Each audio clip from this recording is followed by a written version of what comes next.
por un tiempo estancados en el primer capítulo de Efesios porque estamos tratando un tema importante que es acerca de lo que es la doctrina de la predestinación.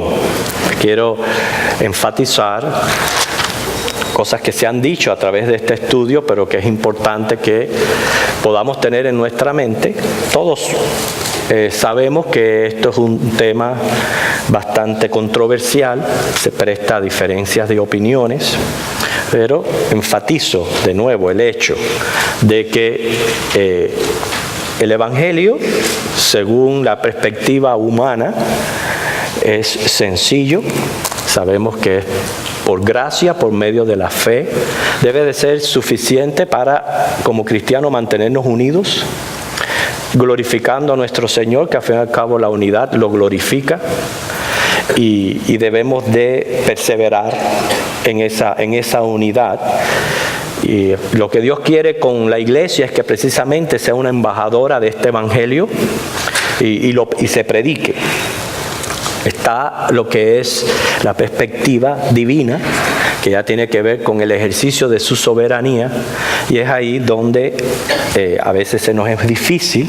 ¿Por qué? Porque nuestro Dios es un Dios insondable, inescrutable, pero hay que estudiarlo porque es tema bíblico, está en las Escrituras, pero siempre lo hacemos con respeto a Dios, con respeto también a cada uno de ustedes, que puede ser que no compartan las mismas opiniones, pero repito, no tiene por qué desunirnos.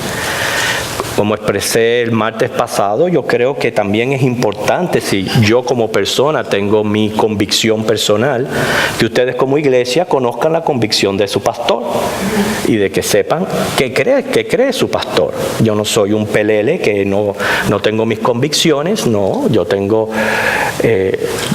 Entiendo que guiado por el Señor, pues busco su iluminación precisamente en cuanto a este tema. El Señor me ha permitido en mi experiencia cristiana estar mucho tiempo en una iglesia arminiana, luego otro tiempo en una iglesia calvinista y conocer realmente los puntos de ambas posiciones, y obviamente estoy compartiendo con ustedes mis deliberaciones en cuanto a estos puntos, a estos 5 puntos sobre la predestinación.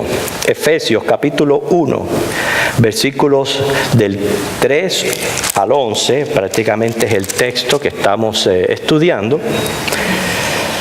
donde encontramos el tema. Dice: bendito sea el Dios y Padre de nuestro Señor Jesucristo, que nos bendijo con toda bendición espiritual en los lugares celestiales en Cristo, según nos escogió en Él. Cuando dice en Él, está refiriéndose a Cristo. Dice: antes de la fundación del mundo, para que fuésemos santos y sin manchas delante de Él. O sea, ya Dios está viendo esa obra santificadora que comenzó precisamente en el momento que nosotros entregamos nuestra vida a Cristo y estamos en Cristo. En amor, habiéndonos predestinado, está poniendo el amor como esa base motivadora en Dios, no hay otra cosa que no sea el amor que Él tiene hacia nosotros, y habiéndonos predestinado para ser adoptados hijos suyos, por medio de Jesucristo, según el puro afecto de su voluntad, para alabanza de la gloria de su gracia, con la cual nos hizo aceptos en el amado, en quien tenemos redención por su sangre, el perdón de pecados según las riquezas de su gracia, que hizo sobreabundar para con nosotros en toda sabiduría e inteligencia, dándonos a conocer el misterio de su voluntad, según su beneplácito, el cual se había propuesto en sí mismo, de reunir todas las cosas en Cristo, en la dispensación del cumplimiento de los tiempos, así las que están en los cielos como las que están en la tierra. En Él, asimismo, tuvimos herencia, habiendo sido predestinados conforme al propósito del que hace todas las cosas según el designio de su voluntad, a fin de que seamos para la alabanza de su gloria, nosotros los que primeramente esperábamos en Cristo. Comparto el comentario de Riley sobre la predestinación, él dice que es el destino de los escogidos, que el destino de los escogidos es ser hechos conformes a Cristo. Entonces, tratando los 5 puntos doctrinales relativos a la predestinación, la semana pasada estuvimos viendo el primer punto, lo comparto con ustedes. Dice el arminiano que el hombre no está completamente corrupto en pecado, que no pueda creer el evangelio para salvación cuando éste se le expone. Por otro lado, el calvinismo expresa que el hombre está totalmente depravado e incapacitado de hacer nada en absoluto para salvarse. Aún la fe es dada, o sea, no es capaz de creer. Esos son los 2 puntos. Y obviamente no vamos a sobreabundar en ello porque ese fue nuestro estudio de la semana pasada. Sí comparto con ustedes lo que yo creo, que el hombre, por pecador, está totalmente depravado. Claro que sí, cuando hablamos de una total depravación, implica que todo su ser fue dañado en la caída, intelecto, emociones y voluntad. Y claro, que en lo absoluto está incapacitado para salvarse él mismo. El hombre no puede salvarse él mismo. Su voluntad inclinada al mal no le permite ni buscar a Dios, ni amar a Dios, etc. Desde un principio, desde la caída, veo cómo fue Dios tomando la iniciativa de buscar al hombre, de llamarlo, de confrontarlo con su situación y luego proveerle lo que el hombre necesitaba para cubrir su vergüenza. Cuando decimos total depravación, no quiere decir que el hombre sea un monstruo, o sea, que esté absolutamente incapacitado de hacer algún bien. ¿Por qué razón? El mismo Efesios 2:10 dice que los otros hombres fuimos creados para hacer las obras buenas. Por ende, cuando hablamos de obras buenas, que las puede hacer hasta la persona más criminal que exista, puede hacer una obra buena. Cuando hablamos de obras buenas, obviamente estas no salvan, ni son motivo para nosotros gloriarnos.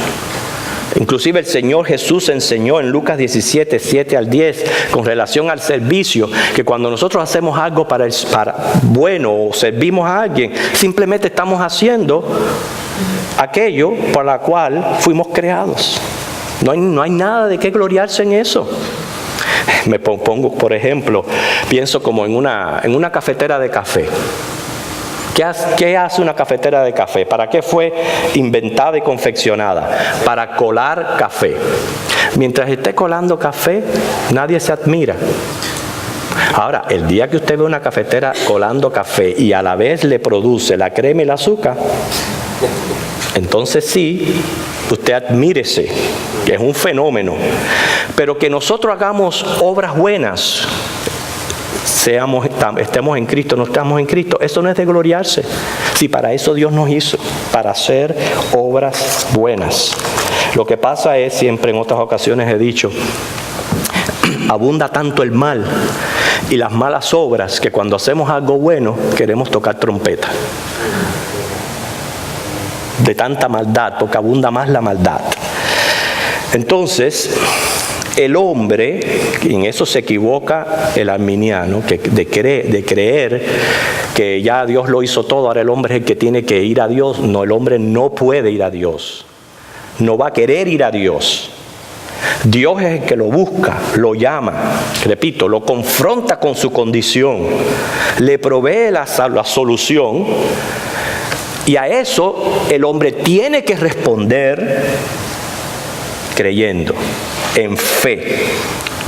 O sea, es la capacidad de creer, esa capacidad con que Dios mismo equipó al hombre. La fe no solo responde a lo espiritual, sino a todo aspecto de la vida.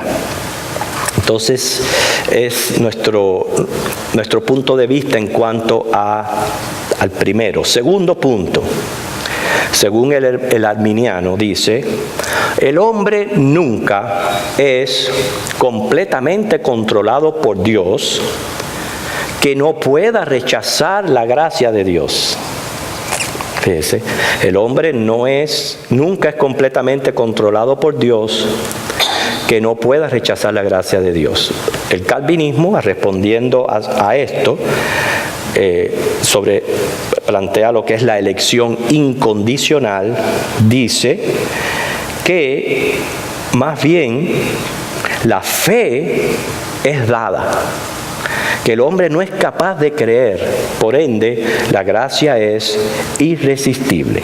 Bueno, comencemos. Este va a ser el punto que vamos a tratar solamente en esta noche. Yo presento primero una objeción al arminianismo. Quiero decirle que el hombre sí es controlado por Dios. El hombre es una criatura, el hombre no es Dios, no es un Dios, es una criatura y sí es controlado por Dios. Hay aspectos en la vida del hombre que nosotros mismos no podemos controlar. Nuestra estatura, dice la Biblia, que nos salgan canas. ¿Usted puede evitar que le salgan canas? Usted se las puede pintar, pero ¿qué pasa? Vuelven de nuevo. El día de su muerte. Esas son cosas que nos colocan en nuestra posición como somos, criaturas. Nosotros no somos dioses, somos criaturas. Y sí, Dios controla el alma del ser humano, al hombre. Todas las almas son de Él. Ahora, hay que considerar, y yo diría hasta cierto punto, respetar el diseño divino. ¿A qué me refiero? Que el hombre no es una maquinaria robótica, no es un títere. Según Génesis 1:26, es un ser creado a imagen de Dios. Así Dios lo quiso hacer, esa fue su voluntad, hacerlo así. Inclusive dice el Salmo 8:5, creado un poco menor que los ángeles.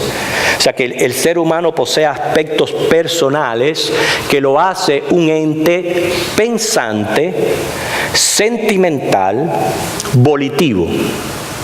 Así Dios hizo al hombre, y esto hay que también respetarlo, porque es respetar la creación de Dios. Por tanto, Dios hizo al hombre responsable por sus acciones, y eso lo sabemos porque precisamente fue probado ahí en Génesis capítulo 2, 16 al 17, y me refiero siempre a ese primer episodio, a eso que sucedió en el tiempo de la caída, porque repito, yo pienso que lo que ocurrió allí con Adán y Eva se repite, diferentes escenarios, diferentes circunstancias o situaciones en cada ser humano que hay sobre esta faz de la tierra.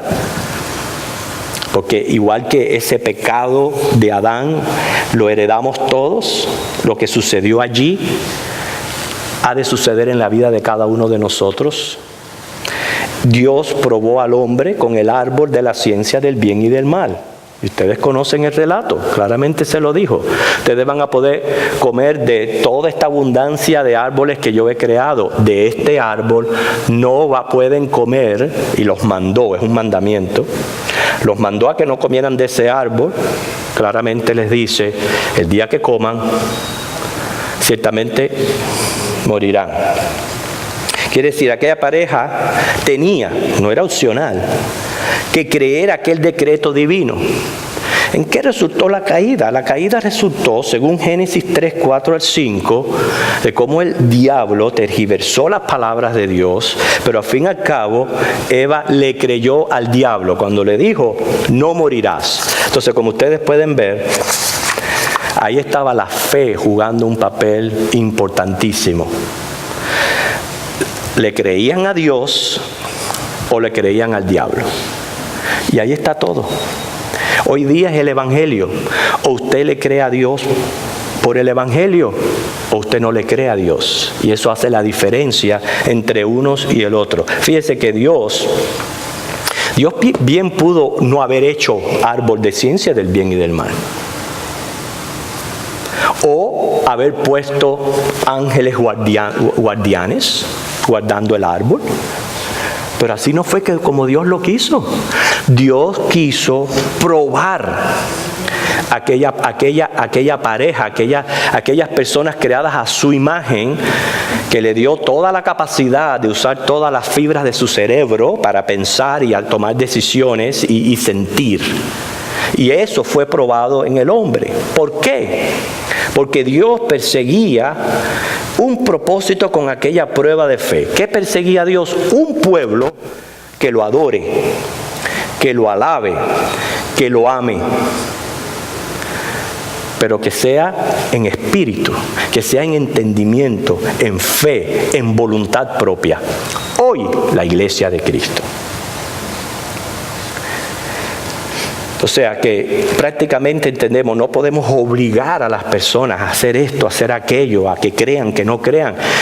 Dios lo respeta en el ser humano. ¿Cómo nosotros vamos a obstinar a una persona que haga lo que precisamente no siente ni quiere? Por eso es que el calvinista dice, por un lado, no, la gracia de Dios es irresistible. Los arminianos dicen, no, la gracia se resiste. Entonces, primero identifiquemos a qué gracia se están refiriendo. Se están refiriendo a la gracia del Evangelio. O sea, a ese don de Dios, que obviamente no es por obra. Efesios capítulo 2, versículos 8 y 9, prácticamente un texto clave, lema para mí. Es lo que encierra la perspectiva del ser humano. Es lo que yo tengo que estar seguro. Si yo no entiendo cómo opera la soberanía de Dios, cómo obra en las vidas, déjeselo a Dios. ¿Okay? No quiere decir que engavetemos el tema porque es bíblico, hay que estudiarlo. Pero hay que estudiarlo con esa mentalidad que para mí lo más importante es que yo tenga un concepto correcto de la gracia de Dios y del ejercicio de la fe. Para mí eso es lo más importante. Si yo entiendo que a esta gracia a la que se está refiriendo es al Evangelio, a Jesucristo, porque Jesucristo es el don inefable según 2 Corintios 9:15. Si yo entiendo que esa gracia es precisamente que todo lo que hizo Cristo en la cruz del Calvario lo hizo sin yo merecerlo, yo estoy bien. Y si obedezco lo que me dice la palabra, que tengo que creer en eso, entonces estoy bien. Lo demás dejémoselo a Dios. Dice, porque por gracia sois salvos por medio de la fe, y esto no de vosotros, pues es don de Dios, no por obras, para que nadie se gloríe.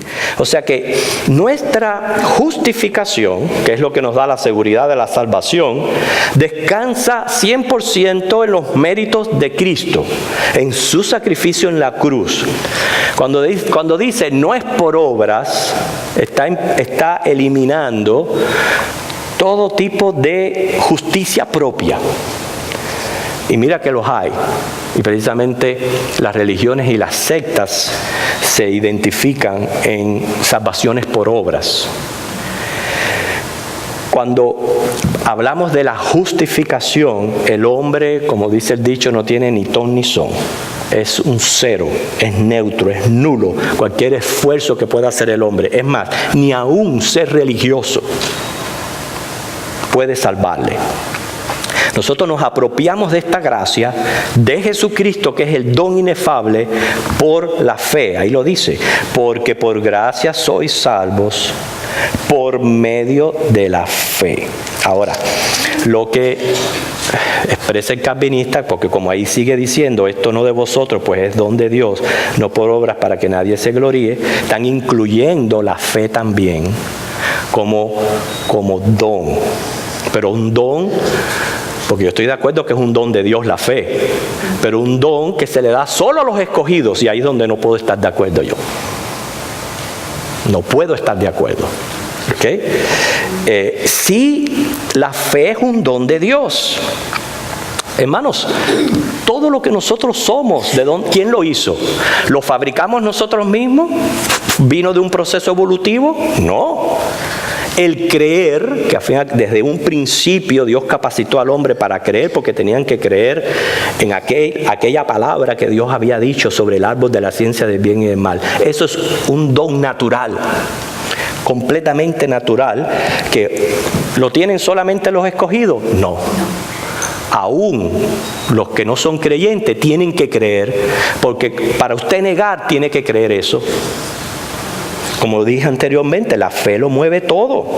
Todo aspecto de la vida lo mueve la fe. Es más, mientras más crece nuestra fe, maduramos en nuestra vida cristiana y en el servicio a Dios. ¿Por qué ustedes creen que no todos los cristianos sirven al Señor de la misma manera? ¿Sabes qué? La fe tiene mucho que jugar. Dice Hebreos que la fe era lo que mantenía a todos aquellos mártires del Evangelio y todos aquellos cristianos manteniéndose. Y cuando usted realmente cree, la fe viene a ser como un timón que va a dominar completamente toda su vida. Sí, para que usted vea cómo es el ejercicio de fe en todo aspecto de la vida. Usted sale allá afuera, usted prende el carro, la ignición, y usted lo prende sabiendo que va a prender y va a poder salir. Usted no va a llegar allí diciendo, ay, y ahora cuando prenda la ignición, ¿explotará el carro? Usted no dice eso. Usted lo arranca. ¿Por qué? Tiene fe y la está ejerciendo. En las mínimas cosas simples de la vida se ejerce la fe, y es la que fue probada en el huerto del Edén, es la que es probada en todos los creyentes. Primera de Pedro 1 del 3 al 9. Así que esa fe natural es la que responde al don de la gracia. Aparte de eso, la fe no es obras. Claramente Santiago 2, 17 al 26 las distingue por separado. Es más, son las obras las que justifican la fe. Usted no puede ver la fe como obra. Entonces, cuando dice aquí, porque por gracia sois salvos por medio de la fe, y esto no de vosotros, pues es don de Dios, lo que está hablando ahí es que lo que no es de vosotros es esa posibilidad de podernos salvar. No hay otra manera que no sea en el don inefable que es Jesucristo. Y para poder nosotros creer en algo, tenemos que tener ese don. Si no tuviéramos evangelio, ¿en qué vamos a creer? Entonces es lo que se está refiriendo Pablo ahí en Efesios 2, 8 y 9. La fe, inclusive, yo la veo más que un condicionante. La palabra la expone más bien como un mandamiento. Cuando dice Hechos 16, 31, las palabras que le dijo al carcelero, cree en el Señor Jesucristo y serás salvo. Es un imperativo. Cree. Dice Romanos 5:1, justificados pues por la fe tenemos paz para con Dios. Busquemos Romanos capítulo 1, versículo 16 al 17. Romanos 1, 16 al 17.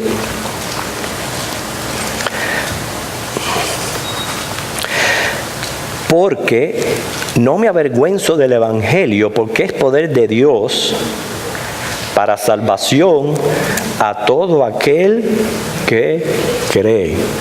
Por donde quiera que usted lo mire y se tire, ahí va a estar la fe jugando su papel como responsabilidad humana. Al judío primeramente, también al griego. Dice, porque en el Evangelio la justicia de Dios se revela por fe y para fe, como está escrito, mas el justo por la fe vivirá. Por creer va a vivir, por creer.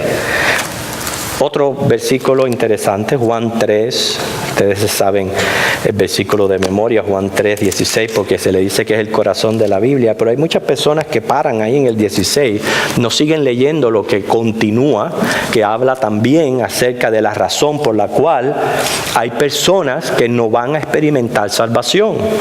Dice Juan 3, 16, lo voy a ir leyendo porque usted lo va seguro que lo va a ir repitiendo en su mente, porque de tal manera amó Dios al mundo que ha dado su Hijo unigénito para que todo aquel que en Él, de nuevo, cree, no es crea, cree, a la vez que cree es una fe continua que es la que te da la seguridad porque está basada en las promesas de Dios, es para siempre.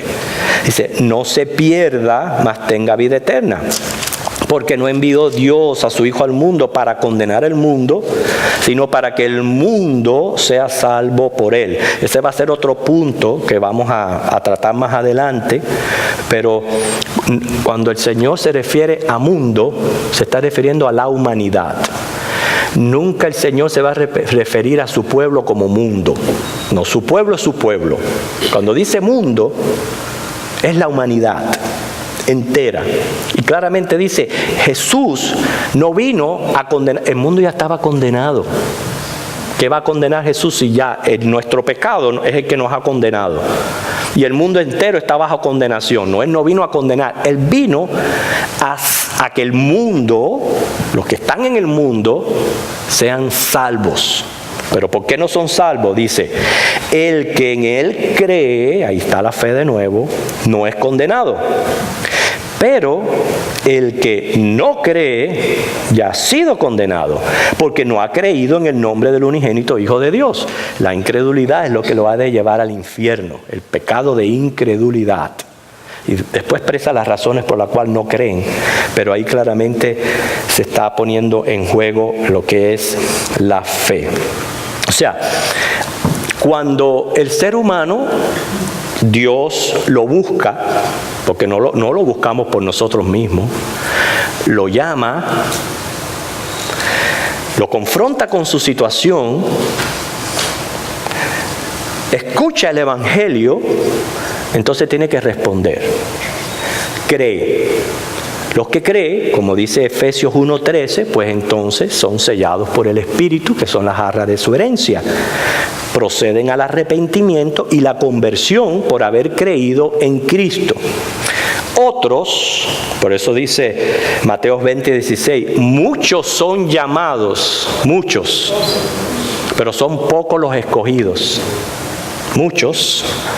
Esos que son llamados y no responden creyendo, claro que están haciéndole afrenta al Espíritu de gracia. Hebreos 10:29. Hay personas que sí resisten la gracia, que sí le hacen afrenta al Espíritu de gracia. Entonces, pienso, ¿no? El calvinista falla, sobre todo para mí es el meollo de su fallo, es el afirmar que Dios le ha dado una fe especial, selectiva, a los que Él predestinó para salvación, sin tener en cuenta ninguna condición en ellos, porque la salvación es por gracia. Al resto de la humanidad simplemente los dejó en su miseria, la misma miseria que se encontraban los escogidos cuando fueron revestidos de fe y llamados eficazmente. Yo pienso que esto refleja un pobre entendimiento de lo que es la fe. Creer que Dios tiene privilegiados, otorgando una fe especial a unos sí y a otros no, hermano, no cabe en mi razonamiento. No cabe, no puede ser, es inconcebible que si todos estamos en la misma condición, todos, a unos los deja en su miseria y a otros pues le otorga esta fe para que entonces después el mismo Dios exigirle que ejerzan lo que Él mismo les dio para salvación. Incoherente. Lo grave es que pueda representar una acusación de que Dios hace acepción de personas. Deuteronomio 10:17, Proverbios 24:23, Hechos 10:34, Romanos 2:11, Gálatas 2:6, Efesios 6:9, Colosenses 3:25, Santiago 2:9, Primera de Pedro 1:17. Todos estos versículos dicen, Dios no hace acepción de personas. ¿Ok? Piense, si estamos en la misma condición de muerte espiritual, en total depravación, no existe en nosotros nada que merezca la mínima pizca de amor divino. Y quiero decirle, estoy de acuerdo, 100%, Romanos 3:10-18. Que claro, somos escogidos por gracia. Y por eso es que es importantísimo un buen entendimiento de la gracia. Pero a uno les da fe para recibirse a la gracia, a otros lo deja en su miseria, imposibilitado de responder esa sección de personas. ¿Okay? Y obviamente yo sé que se dirigen a los capítulos 9 y 11 de Romanos, que trata sobre la soberanía de Dios en cuanto a Israel y a los gentiles.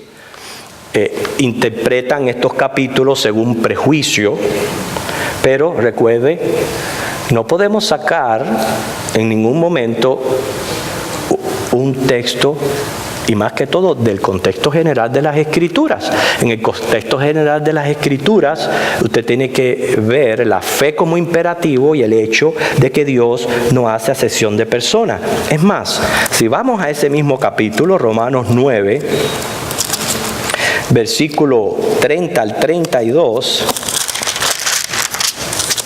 ahí está la fe. Romanos 9, 30 al 32.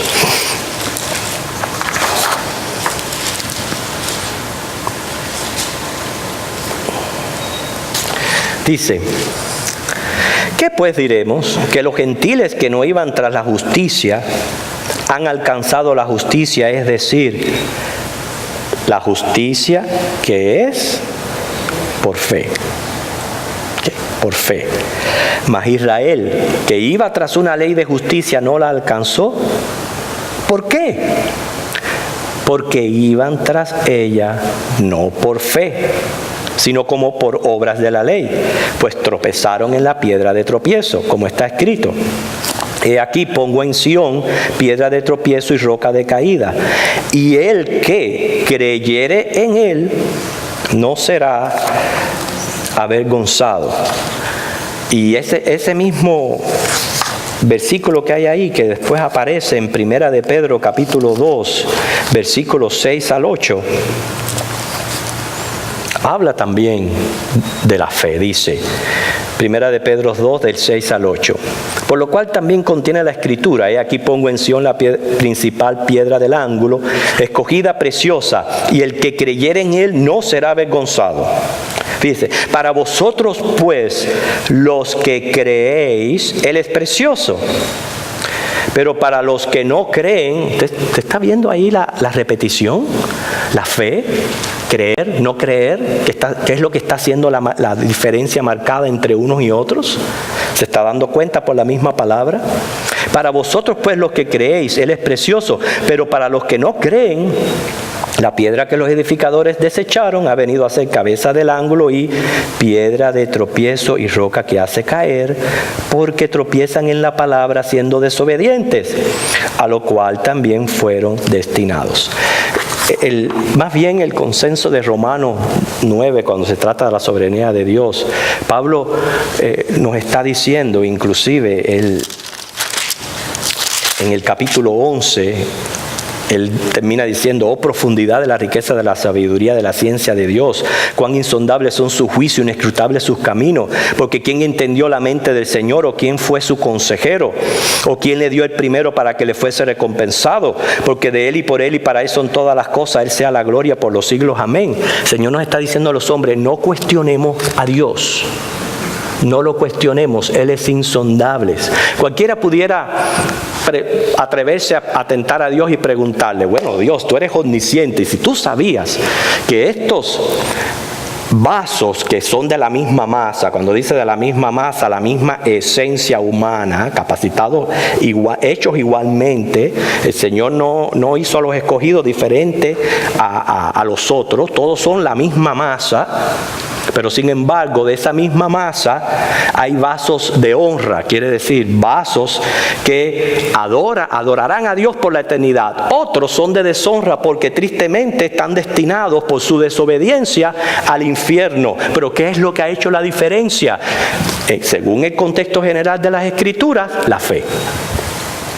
Creer y no creer. Ahora, no podemos cuestionar a Dios diciendo: pero Dios, si tú sabías que esta gente no iba a creer, ¿para qué las hiciste? Es cuando dice Pablo: no le estés preguntando a Dios ni cuestionando sus motivos, porque Él sabe por qué y para qué. Entonces, Ustedes pueden ver, hermanos, hay muchos otros versículos con referencia a que Dios no hace acepción de personas,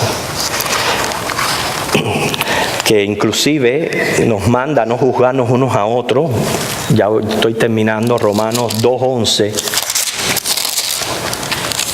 Romanos 2:11 dice: porque no hay acepción de personas para con Dios. Claramente lo dice, Dios no hace acepción de personas. Gálatas 2:6. Inclusive en cuanto a considerar lo que éramos antes de Cristo, no hay acepción de personas. Efesios 6:9, Colosenses 3:25. En Primera de Pedro 1:17 al 21 vuelve a mencionar lo que es la fe y la esperanza. Entonces, sí, te estoy concluyendo, si todos estábamos pues en la misma condición, muertos espiritualmente, necesitados de gracia, porque no es por obra, creer que a unos sí y a otros no reciben una fe especial que no menciona la Biblia en ningún lado, porque ya hemos aclarado que Efesios 2:8 y 9 lo que se está refiriendo cuando dice no es por obra. El don es la gracia. Si no tuviéramos gracia, no tuviéramos en qué creer. Ahora, ese don nos apropiamos por la fe. ¿Okay? Yo tuve la oportunidad, y me vino a la mente, preparando este estudio, visitando a un enfermo. Este enfermo estaba incapacitado de moverse. ¿Por qué? Había sufrido un stroke, una trombosis cerebral, y esa parte del cerebro había muerto y ya no le daba órdenes al cuerpo para moverse.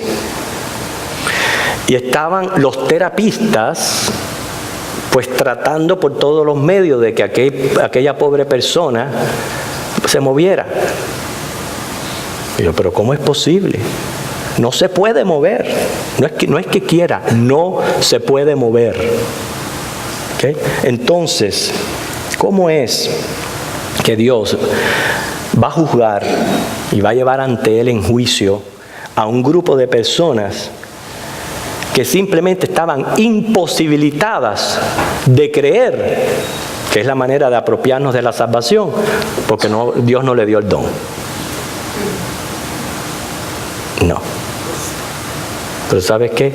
Que tal como sucedió allí en el huerto del Edén, cuando Dios le dijo a Adán y a Eva, si comes de ese árbol, ciertamente morirás. Luego vino Satanás y le dijo, ¿con que Dios te dijo eso? Tira, si lo que Dios no quiere es que tú seas como Él, no vas a morir. En ese momento tuvieron que creer, a alguien le tuvieron que creer. Mientras que se estuvieron manteniendo creyéndole a Dios, no tocaron el fruto. Cuando le creyeron en la tentación, la fe hizo, aquella fe en aquello negativo, hizo que extendiera la mano y se llevara el fruto a la boca y cayeran. Esa es la fe que es probada. Por esa fe vamos a tener que dar cuentas a Dios, porque ahora tenemos el Evangelio, que es el don de la gracia. El que cree es salvo. El que no cree ya ha sido condenado. Y yo lo veo así tan fácil, que por qué complicar el ejercicio de la soberanía de Dios. Entonces, la semana que viene vamos a ver lo que es el tercer punto, aunque ya muchos de estos primeros puntos han ido aclarando los demás. El Señor les bendiga.